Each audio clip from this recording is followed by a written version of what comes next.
Hi வாங்க எனக்கு ஒரு சூப்பரான கிட்ஸ் லஞ்ச் பாக்ஸ் ரெசிபி பார்க்கலாம். நான் எனக்கு வந்து பம்கின் பாஸ்தா தான் பண்ண போகிறேன். வாங்க எப்படி செய்யலாம் பார்க்கலாம். ஃபஸ்ட்டு கடாயில் வந்து எண்ணெய் ஊற்றிட்டு கொஞ்சமாக ஒரு 4 பல் பூண்டு போட்டுட்டு ஒரு வெங்காயத்தை சேர்த்துக்கோங்க.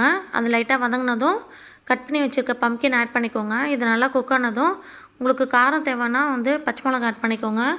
இல்லைனா ஆப்ஷனல் தான். நல்லா லிட்டு போட்டு மூடி வச்சு வேக வச்சுட்டு அதை வந்து ஒரு தட்டில் ட்ரான்ஸ்ஃபர் பண்ணிக்கோங்க.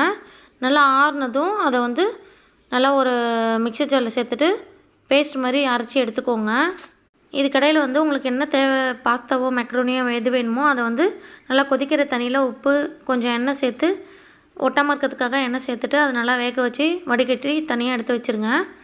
இந்த பேஸ்ட் அரைச்சி தனியாக எடுத்து வச்சுட்டு பேனில் வந்து பட்டர் இல்லைனா நெய் சேர்த்து உங்களுக்கு தேவைன்னா கார்லிக் வந்து சாப் பண்ணி போட்டுக்கோங்க. நான் வந்து இன்றைக்கி கார்லிக் சேர்க்கல. ஸோ உங்களுக்கு தேவையான கேப்சிகம் கலராக சேர்த்தோன்னா குழந்தைங்களுக்கு விரும்பி சாப்பிடுவாங்க. அதனால் கேப்சிகம் ஆட் பண்ணிட்டு அரைச்சி வச்ச பேஸ்ட்டையும் ஆட் பண்ணிட்டு அது கொஞ்சமாக பச்சை வாசம் போனதும் உங்களுக்கு தேவையான ஸ்பைசஸ் வந்து ஆரிகானோ இல்லைனா வந்து உங்களுக்கு தேவையான ஸ்பைசஸ் ஆரிகானோ அந்த மாதிரி உங்களுக்கு பெப்பர் பவுடர் எதாவது வேணுன்னா ஆட் பண்ணிக்கோங்க. நான் இன்றைக்கி ஆரிகானோ மட்டும் சேர்த்துட்டு வேக வச்ச பாஸ்தா ஆட் பண்ணிட்டு ஒரு 5 நிமிஷம் வேக வச்சு எடுத்தோன்னா சூப்பரான பாஸ்தா ரெடி ஆகிடும். தேங்க்யூ.